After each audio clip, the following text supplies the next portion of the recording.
नमस्कार। प्रभाव section news network के खास कार्यक्रम चाय पर समीक्षा में आप सभी का स्वागत है। मोदी सरकार के 11 वर्ष पूरे होने पर विपक्ष की ओर से सवाल पूछे जा रहे हैं कि भारतीय अर्थव्यवस्था को आगे बढ़ाने के लिए एनडीए सरकार ने क्या किया। आइए इस रिपोर्ट के माध्यम से पड़ताल करते हैं कि 2014 से लेकर 2025 तक मोदी सरकार ने भारतीय अर्थव्यवस्था को विश्व की सबसे गतिमान अर्थव्यवस्था बनाने के लिए क्या क्या किया है। देखा जाए तो पिछले 11 वर्षों में भारत में एक मूक क्रांति आई है, जिसने निवेशकों और उद्यमियों के लिए लाल फीताशाही अर्थव्यवस्था को लाल कालीन वाली व्यवस्था में बदल दिया है। प्रधानमंत्री के दूरदर्शी नेतृत्व में सरकार ने पुराने नियमों को व्यवस्थित रूप से खत्म कर दिया है, अनुपालन प्रक्रियाओं को सुव्यवस्थित किया है और पारदर्शिता तथा विश्वास आधारित शासन के एक नए युग की शुरुआत की है। आज भारत न केवल दुनिया की सबसे तेजी से बढ़ती प्रमुख अर्थव्यवस्था है, बल्कि तीसरा सबसे बड़ा स्टार्टअप इकोसिस्टम, एक वैश्विक नवाचार केंद्र और एक पसंदीदा निवेश गंतव्य स्थल भी है। ये उपलब्धियां साहसिक संरचनात्मक सुधारों, डिजिटलीकरण और उद्यम के जीवन चक्र के हर चरण में निगमन से लेकर निकास तक व्यापार करने में आसानी को बेहतर बनाने की अथक प्रतिबद्धता का परिणाम है। भारत ने वैश्विक निवेशकों का ध्यान तेजी से अपनी ओर आकर्षित किया है। मोदी सरकार की ओर से किए गए बड़े कर सुधारों की बात करें तो आपको बता दें कि अगस्त 2020 में प्रधानमंत्री ने पारदर्शी कराधान ईमानदार का सम्मान के लिए एक मंच लॉन्च किया। इसे 21वीं सदी की कराधान प्रणाली की आवश्यकताओं को पूरा करने के लिए लॉन्च किया गया। नया प्लेटफॉर्म फेसलेस होने के अलावा करदाता का आत्मविश्वास बढ़ाने और उसे निडर बनाने के उद्देश्य से भी तैयार किया गया। जुलाई 2024 में सभी वर्गों के निवेशकों के लिए एंजल टैक्स को समाप्त कर दिया गया। इस कदम का उद्देश्य भारतीय स्टार्टअप इकोसिस्टम को मजबूत करना, उद्यमशीलता की भावना को बढ़ावा देना और नवाचार का समर्थन करना है। इसके अतिरिक्त विदेशी कंपनियों पर कॉर्पोरेट टैक्स की दर घटाकर 35% कर दी गई। जीएसटी ने एक खंडित और जटिल अप्रत्यक्ष कर व्यवस्था को प्रतिस्थापित किया, जिसने व्यवसायों और उपभोक्ताओं दोनों पर बोझ डाला हुआ था। जीएसटी से पहले कर ढांचे में उत्पाद शुल्क, सेवा कर, वैट, सीएसटी और अन्य कई शुल्क शामिल थे, जिनमें से प्रत्येक की अपनी अनुपालन संबंधी चुनौतियां और अक्षमताएं भी थीं। इस बहुलता के कारण न केवल व्यापार करने की लागत बढ़ी, बल्कि कर बाधाओं के कारण माल की निर्बाध अंतर्राज्यीय आवाजाही भी बाधित हुई। जीएसटी ने भारत की कर प्रणाली को एकीकृत किया, जिससे एक एकल बाजार बना, जिसने अंतर्राज्यीय बाधाओं को दूर किया और परिचालन दक्षता को बढ़ाया। इसने व्यवसायों को आपूर्ति श्रृंखला में इनपुट टैक्स क्रेडिट का दावा करने की अनुमति देकर कर कैस्केडिंग को समाप्त कर दिया, जिससे समग्र कर बोझ कम हो गया और अनुपालन सरल हो गया। इस सुधार ने दरों को तर्कसंगत बनाने और प्रक्रियाओं को मानकीकृत करके पारदर्शिता, जवाबदेही और आर्थिक विकास को भी बढ़ाया। इसके अलावा एक बात और देखने को मिलती है कि 2014 से सरकार जोखिम लेने वालों के मार्ग में बाधा नहीं बनी है, बल्कि सक्रिय सक्षमकर्ता बनी है। भारत में उद्यमी और निवेशक अब व्यापार के अनुकूल माहौल और एक ऐसी सरकार से खुश हैं जो सक्रिय रूप से उनकी समस्याओं का समाधान करती है और शिकायतों का निवारण करती है। यह बड़ा बदलाव ऐतिहासिक निर्णयों जैसे कि पूर्वव्यापी कराधान तथा एंजल टैक्स को हटाने और कॉर्पोरेट टैक्स को कम करने से संभव हुआ है। राष्ट्रीय एकल खिड़की प्रणाली अब एक ही मंच के माध्यम से सभी अनुमोदन प्राप्त करने की अनुमति देती है। इसके अलावा सरकार ने 1500 से अधिक पुराने कानूनों और हजारों अनुपालनों को निरस्त करके अनावश्यक अनुपालन बोझ को कम कर दिया है। ये भारतीय उद्यमों के लिए अनावश्यक लागत और बाधाएं पैदा करते थे। इसके अलावा सरकार ने 1500 से अधिक पुराने कानूनों को निरस्त किया। केंद्र और राज्य सरकारों में 45,051 अनुपालन बोझ समाप्त किए गए। कंपनी अधिनियम के तहत 81 समझौता योग्य अपराधों में से 50 का गैर अपराधीकरण किया गया। जन विश्वास अधिनियम 2023 का कार्यान्वयन कर 42 अधिनियमों में 183 प्रावधानों को गैर अपराधीकृत किया गया। इसके अलावा पीएम गति शक्ति एक डिजिटल प्लेटफॉर्म है, जिसे रेलवे और रोडवेज सहित विभिन्न मंत्रालयों को एक साथ लाने के लिए डिजाइन किया गया है, ताकि बुनियादी ढांचागत परियोजनाओं की एकीकृत योजना और समन्वित निष्पादन सुनिश्चित किया जा सके। इस पहल का उद्देश्य परिवहन के विभिन्न साधनों में लोगों, वस्तुओं और सेवाओं की आवाजाही के लिए निर्बाध और कुशल कनेक्टिविटी प्रदान करना है, जिससे अंतिम छोर तक कनेक्टिविटी बढ़े और यात्रा का समय कम हो।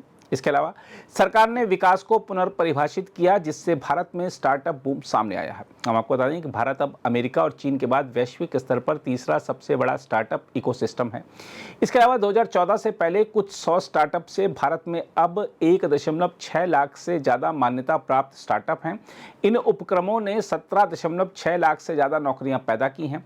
हम आपको बता दें कि 2014 में भारत में सिर्फ 4 यूनिकॉर्न थे। 2025 तक यह संख्या बढ़कर 118 से ज़्यादा हो गई है, जो निवेशकों के अधिक भरोसे और घरेलू नवाचार को दर्शाता है। देखा जाए तो देश का उद्यमशील परिदृश्य 100 से अधिक यूनिकॉर्न द्वारा संचालित नवाचार को पुनर्परिभाषित कर रहा है और विभिन्न क्षेत्रों में नए अवसर पैदा कर रहा है। बेंगलुरु, हैदराबाद, मुंबई और दिल्ली एनसीआर जैसे प्रमुख केंद्र इस परिवर्तन में सबसे आगे रहे हैं, जबकि छोटे शहर तेजी से इस गति में योगदान दे रहे हैं, जिसमें 51% से अधिक स्टार्टअप टियर 2 और टियर 3 शहरों से उभर रहे हैं। स्टार्टअप इंडिया जैसी पहलों के माध्यम से सरकार ने इस विकास को पोषित करने और अगली पीढ़ी के उद्यमियों को सशक्त बनाने में महत्वपूर्ण भूमिका निभाई है। इसके अलावा सरकार ने एमएसएमई परिदृश्य को सरलता और दक्षता के साथ बदला है।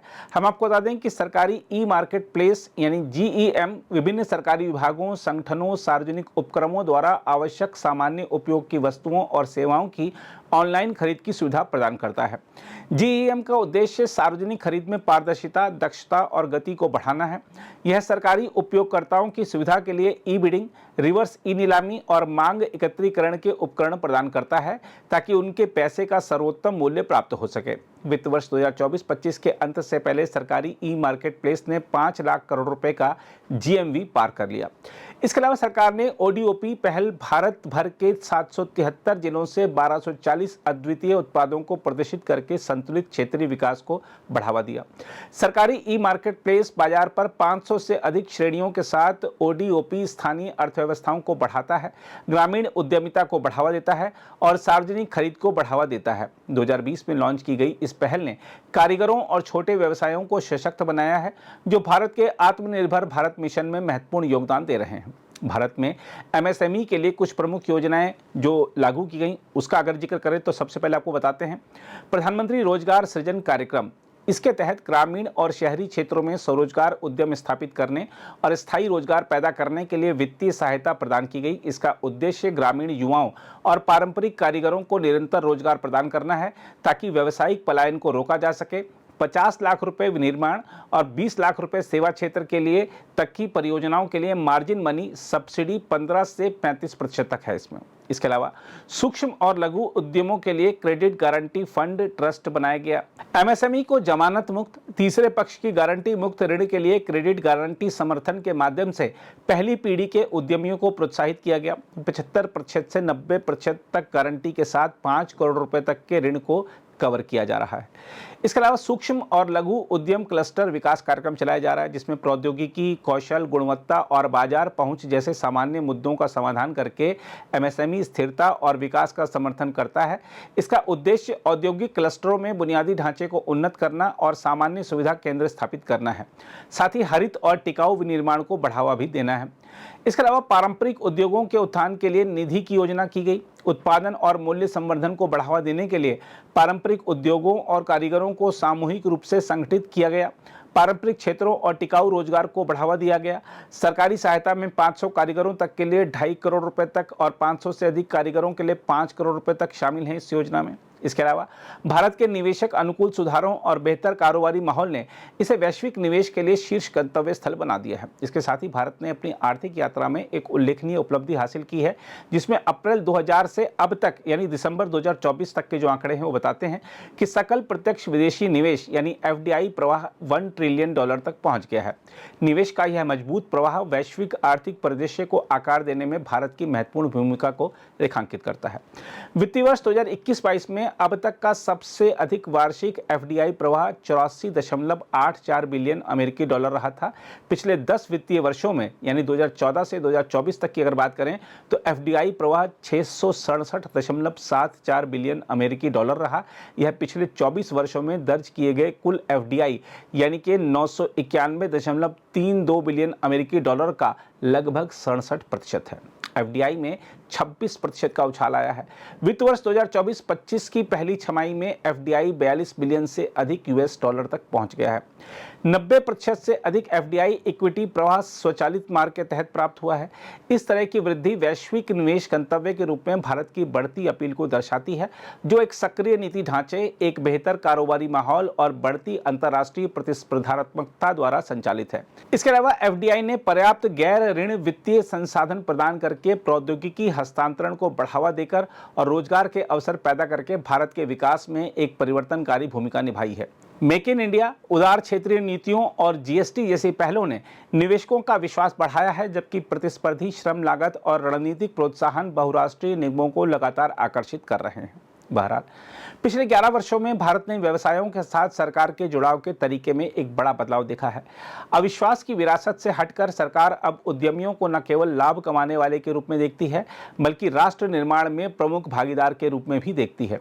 इस नए दृष्टिकोण ने स्टार्टअप, एमएसएमई और बड़ी कंपनियों को विश्वास, पारदर्शिता और समर्थन के माहौल में बढ़ने में मदद की है। नतीजतन अधिक संसाधन सार्वजनिक कल्याण में लग रहे हैं, नई नौकरियां पैदा हो रही हैं, आय बढ़ रही है और अर्थव्यवस्था मजबूत हो रही है। इन वर्षों ने न केवल भारत में व्यापार करने के तरीके में सुधार किया है, बल्कि 2047 तक विकसित भारत के दृष्टिकोण अमृतकाल के लिए एक मजबूत नींव भी रखी है। अगर आप भी लेना चाहते हैं देश दुनिया की तमाम जानकारी तो आज ही सब्सक्राइब करें हमारे चैनल को। साथ ही नीचे दिए बेल आइकन को जरूर दबाएं ताकि हर अपडेट आप तक पहुंच सके।